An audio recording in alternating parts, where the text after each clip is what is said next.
embattled Congressman Matt Gaetz. Matt Gaetz was one of the very few members in the entire Congress who bothered to stand up against permanent Washington on behalf of his constituents. Matt Gaetz right now, he's a problem for the Democratic Party, and he can cause a lot of hiccups in passing of laws. So we're going to keep running those stories to keep hurting him. If you stand for the flag and kneel in prayer, if you want to build America up and not burn her to the ground, then welcome, my fellow patriots. You are in the right place. This is the movement for you.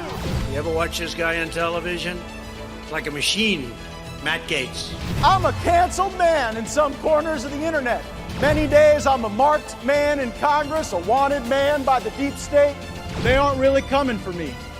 They're coming for you. I'm just in the way. Good morning. Welcome back to Firebrand. We're broadcasting live out of room 2021 of the Rayburn office building here at the Capitol Complex in Washington, D.C. And there is always a great deal of energy on Capitol Hill when it is State of the Union Day. Extra security, extra focus, a lot of folks trying to cast a vision.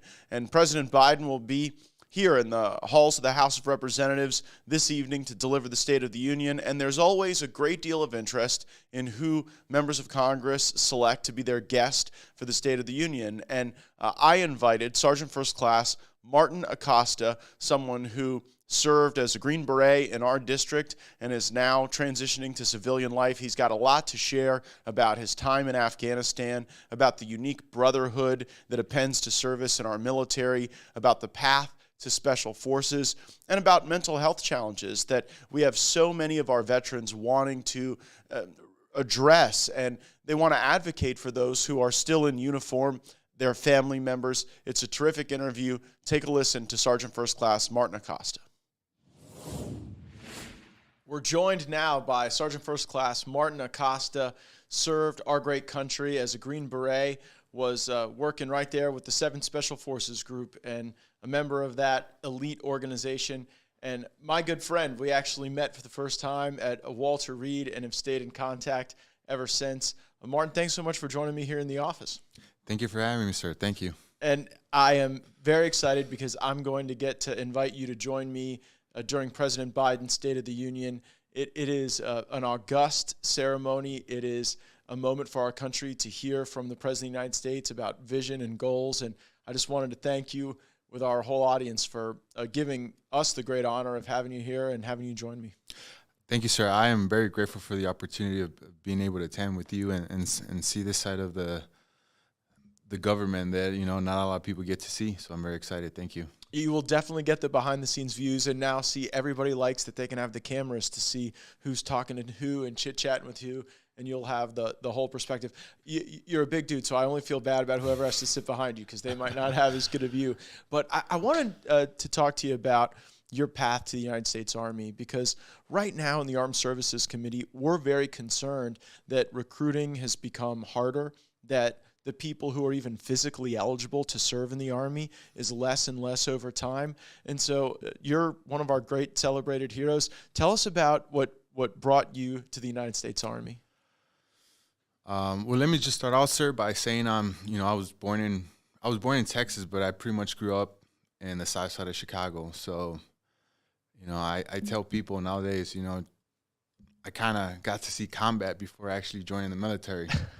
So one of the big major reasons why I joined, why I enlisted in the Army back in 2009 was to kind of get away from the gang violence in Chicago. And as you've told it to me before, it was not the best news your mother wanted to hear. How did you convince your mother? Actually, I still don't think she's convinced. It was just something I really wanted to do. I grew up watching, Rambo, all those movies. And it's just something that, I felt I had a passion for.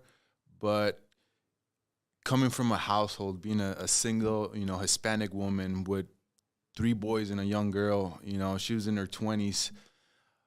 She's worked all her life to raise us. So, as an older guy, I was the oldest out of the 4. I kind of just took on the role to try to set an example. My job was like, hey, we don't really have a father figure at this time, so what do I need to do to get these guys to follow me later on? So my mom was pushing college a lot, mainly to kind of set the example for the others to follow. It didn't work out that way. I tried college for a year. It wasn't for me. I told her, I was like, Mom, I tried. It wasn't for me. I enlisted in the Army in 2009. I originally enlisted as just a normal 11 Bravo infantry guy. My dream was to go to Ranger Battalion. Didn't work out that good. At that time, 2009, Ranger Battalion was over strength. But that door wasn't open, but a new door opened, which was the Special Forces recruiter approached me. We had a good conversation, asked me if I was interested. And just with the sign of a paper, he canceled my orders to my unit and said, hey, you're going to Special Forces Assessment and Selection. And from this point on, it's up to you if you make it or not. And that's kind of how I got my start in the United States Army back in 2009, sir. What was the hardest part of that Special Forces transition for you? Everything. I was a city boy. You know, I don't even think I spent a night in the woods till I joined the Army. So it was a completely new environment for me. And I think that's one of the reasons that attracted me to this profession. It was just, I play sports. It was good. I just needed something, you know, a new challenge. And I think around that time is when like the Call of Duty games were big. And just one day I just had enough and I said, I want to do this for real. And, you know, everybody thought I was joking. For a while, they thought maybe I just went away for a few years and was living with family in California. But when I came back after graduating, the first time when I was officially a Green Beret and I came back to Chicago, just to see the smile in my mom's face, I felt like it was all worth it. It was like She knew the sacrifice. It was that went into essentially that. like me having a college diploma. Even though I'm going to college now to get my diploma, it was like having a college diploma, and it was a great day. It was a great time. We're joined by Sergeant First Class Martin Acosta. He's my guest to the State of the Union and one of Northwest Florida's finest and bravest, and represents the 7th Special Forces community so well. And it's a community that certainly has gone deep into the fight. If we were talking to somebody who was making that decision about the United States Army, that was, you know, a young person trying to find themselves, wondering if the Army was the right option for them, what advice would you give about the traits that people need to have to be successful like you are? Nowadays, just 2 simple traits: empathy and just be a go-getter. That's all you need to be successful nowadays. In that order, empathy and then kind of the go-getter drive. Because I feel like we're at a point in our lives and in our nation where I feel like nobody tries to find common ground. It's just automatically like, I don't think I agree with you, so I'm just going to find things that we disagree even more. So I think, you know, trying to actually think of solutions to the problems we currently have, it's a big... Not everybody has it. I think Do you think that recruiting in the military... Here, scoot a little closer to the mic, I think, so they can pick you up. So do you think recruiting in the military is a downstream effect of, like, division in the country? Or do you think that recruiting in the military... I mean, it's gotten harder, right? I mean, it's gotten Definitely. harder for us to get the people that we need to protect the country. Why do you think that is? partially, I think because we're giving away too much free stuff. Like, Yeah. essentially, like, you know, why would somebody want to work for something when they could get it for free? So you think that if people got less free stuff in this country, the military would be viewed as more of a ladder up in life? That's kind of how it was when I joined. You know, it was either crime, school, or the military.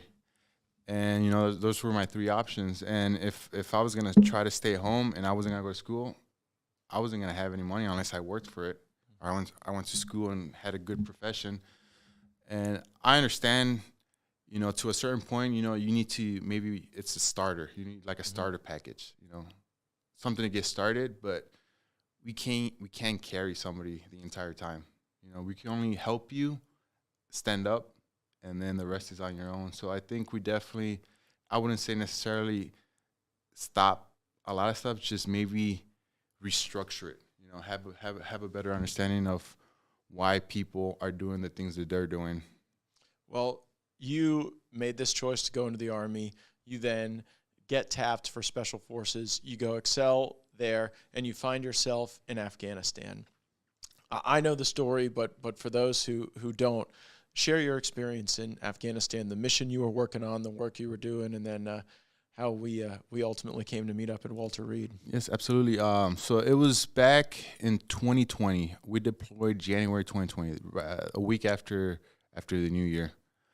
And our mission, we were going to be there 7 months. And essentially, at that time, the peace talks with the Taliban was the thing that was going on. Unfortunately for us, it was about, people say usually the first 30 days, last 30 days are the most dangerous days in deployment. It was week 4. We were doing a KLE, key leader engagement. There was this area in Afghanistan that just kept getting hammered. They kept getting hammered by Taliban, and we wanted to go provide aid. So we went to do an engagement with the district governor, and what we thought it was going to be, what was supposed to be one of the least dangerous missions, ended up being the worst day of my life. Before we deploy, we do pre-mission training, and every pre-mission training we have what's called Mezcal. It's like the worst of the worst. And that day we actually lived it. It was a A&A police that decided to pick up automatic weapon and fire at us. So one of the people you were there to engage. One of the people that were there to help. One of the persons that we were there to help took it upon himself to pick up a weapon and fire on us. He wounded 6 of us. We lost 2 brothers. Our anniversary is actually coming up. It's February 8th. And for what I remember from that day, as soon as the first burst happened, you kind of put it together. It kind of clicks. And I just felt the rounds impact my body. And I dropped. It was just like the body armor covered all the good spots, but from the body armor below, just both legs were done. The individual dropped me, and I'm not sure what his intentions were, if he saw me crawling next to my buddy. So when I fell for the first time, the pain hadn't kicked in yet. It was the adrenaline was still going on.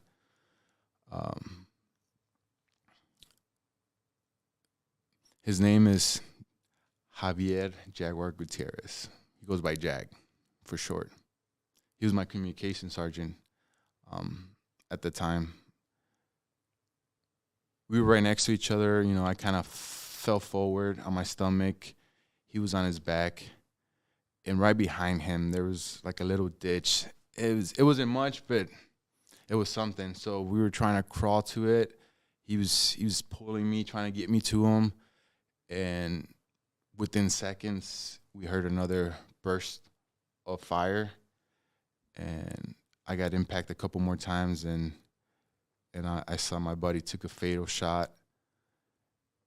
And I think at that point is when everything went quiet. I couldn't hear anything anymore. I saw the chaos. I saw the dust. I saw muscle blast. And I just couldn't hear anything. I'm a religious guy, I pray every now and then, because I didn't want the old crap moment to come, and that'll be the day I pray. While I was on the ground, looking at my buddy and seeing the chaos around us, the only thing I could think of was my wife and kids. But my first thought was, crap, Katie's my wife, saying she's gonna be pissed. You know, she told me not to deploy, and I said one more, and this happened. So I was, I'm at the head. And with 7th Group, there's intense competition to get on deployments. It is a lot of competition. Some of your commanders have told me sometimes it could come to blows with we Green Berets not wanting to be home, but being so willing to be in the fight to have those moments. And it's just, and it's that go-getter mentality. We don't like to settle for being second. We don't like that. If we're not first, we're last. So it's just the mentality that. But there's a full understanding of the sacrifice, because I remember when I was there with President Trump when Jaguar came home on dignified transfer with Antonio, and the members of the 7th Special Forces Group were standing right there in the rain in observance of that moment. And so it is not a decision that seems entered into lightly. But now, you came back, you were at Walter Reed, you continued your service in the military, and now you're out in civilian life, working in the private sector. Tell us a little bit about your family, your wife, your kids, and sort of what life's like now beyond service. I'm still trying to figure that out, sir. I am. I just retired in September of last year. I did start working for a company doing cybersecurity, trying to figure that out. I figured I was a communications guy, switched over to intelligence. But transitioning to the civilian side in general, it's. I feel like I'm starting over again. I give a big shout out to my wife. She's the one that keeps it together. Everybody thinks we're tough, but that's because they haven't met our wives. That's true. So it's maybe I could answer that question in 6 months, because right now I'm still trying to figure it out. And this is something that we see kind of across the economy. So many businesses wanting to hire veterans because of the skill set, because of the discipline, because of the sense of purpose and mission, and so many veterans transitioning to corporate and civilian life, having to feel like it's so different, and the energy and the tempo sometimes doesn't really compare from what I've heard from a lot of folks. What advice would you give people that have just made that initial step like you have, to just where you are, saying, look, I'm going to take these skills that the United States Army taught me, I'm going to put them to work for my career progression, for my family? How would you advise people that are kind of on that initial step of the path? I would say they need to ask themselves two questions. What do they think their purpose is, and what do they want to do? That's great. If they could answer those two questions and find something that they have in common, that's a good place to start. We could do that with a lot of the folks in Congress and probably improve the place a good bit. Joined by Sergeant First Class Martin Acosta, my guest to the State of the Union, served in Afghanistan, was injured there, came back, and is living a great life in Northwest Florida, and we couldn't be prouder of him. When we were at your retirement ceremony, you really reflected on the need for people to focus on mental health for a lot of the folks who are still in active duty and just getting out of active duty. Why is that important to you? Why was that something you really wanted to draw focus on? At first, just like everybody else, I thought it was a myth. I thought it was just another excuse for people to not do what they needed to do. Once I started seeing not how it just affected me, how it affects my family, that's when it clicked. That's when it clicked that this is real and we need to do something about it. And when I saw how hard it was for me to get help while being active duty, I started paying attention to my surroundings and started realizing that I wasn't the only one. Maybe it's the background that I have. Maybe it's, the training that I had. I just didn't take no for an answer. So, I'm at the point that I'm still working with my issues, but, I feel like part of my calling is to help others. And I think that maybe some people are afraid to speak up. I'll be that voice for them. I'll speak up for them. I'll I'll say what I need to say in order to get them to talk to somebody. Is that the biggest problem, just to get people to open up? I think so. From what I've talked to people, I don't know why, it's two emotions come, two feelings: shame and regret. Those are two things that not a lot of people like to feel. You know, we don't want to feel like that. But mental health is not something that you should regret, that you should be ashamed for, because it's not permanent. We could fix it. There's ways where we could fix it. And mainly, if we could get people to open up about it and say, hey, this is a problem, I think that's a very good start. We need more people to be open about it. You know, it's interesting, in a lot of our military policy, we have historically always assessed how physically able is this particular group of people for a deployment, for a particular mission. And now we're starting to do those types of assessment for people's mental health based on rapid deployment schedule, based on the intensity and acuity of the conflict, distance, duration, all those types of things can inform on how readiness, really, in a lot of ways, for active duty. And that's a key word, sir. I'm sorry, I didn't mean to cut you off, but readiness. We do readiness before every deployment. We get somewhat of a physical before deployments to make sure we're physically capable of doing what we need to do. How bad is it to add an extra day just to check our heads, make sure we're right?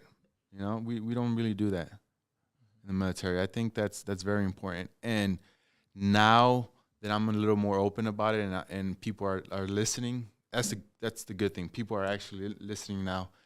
And I will say that back in 7th Group, the doors are opening. It's I see more and more people reaching out every week, you know. So it brings joy to my heart, you know. It's because I love my military brothers. I love them, especially my Green Berets. Well, it is such a special mission and a special group of people, and the way you talk about the tight-knit family networks is on display whenever we get a chance to go to any events with 7th Group. It is like a big family reunion every time we all get the chance to get together. And I know how proud they are of you, and that you continue to be a voice for people who are wearing the uniform still. It's an inspirational thing, and couldn't have had a better guest for the State of the Union, and I'm excited you're here with me, and glad you joined me on Firebrand. Sir, it's a pleasure. Thank you. Before we go, an apology from me. Last week, my office extended an invitation to a veteran to lead the House Judiciary Committee in the Pledge of Allegiance. It was a unifying moment for Republicans and Democrats in the committee to open the business of the committee with a reminder of why we serve the American people, led by someone who once fought for our country. Unfortunately, my decision caused some unintended consequences. The veteran I invited had prior involvement with law enforcement, which I was unaware of until after the ceremony in the Judiciary Committee. The family affected by this activity brought the situation to my attention, and I'm glad they did. When our office encounters a veteran in need of assistance, our first thoughts aren't, let's run a background check, or I wonder if this person had any run-ins with the law that might make someone look bad. Our first thought when we see a veteran is to thank them for their service and to think about how we can be helpful and productive. Congressional offices don't look like the inside of any sort of law enforcement headquarters. We don't have access to any type of surveillance technology or databases that would rise to the level of even some of the folks you'd see in your local police department. We do have a team of dedicated young professionals who don't look for and assume the worst in our constituents, and especially our veterans. They maximize their capabilities by using them with good intentions. And sometimes, even with the best of intentions, we fall short. I apologize to the family for the unintended pain that our invitation caused to them. Going forward, we will use this experience to better inform on our standard operating procedure for inviting guests to ceremonies and official events. Thank you so much for joining us today on Firebrand. We'll be back soon. Roll the credits.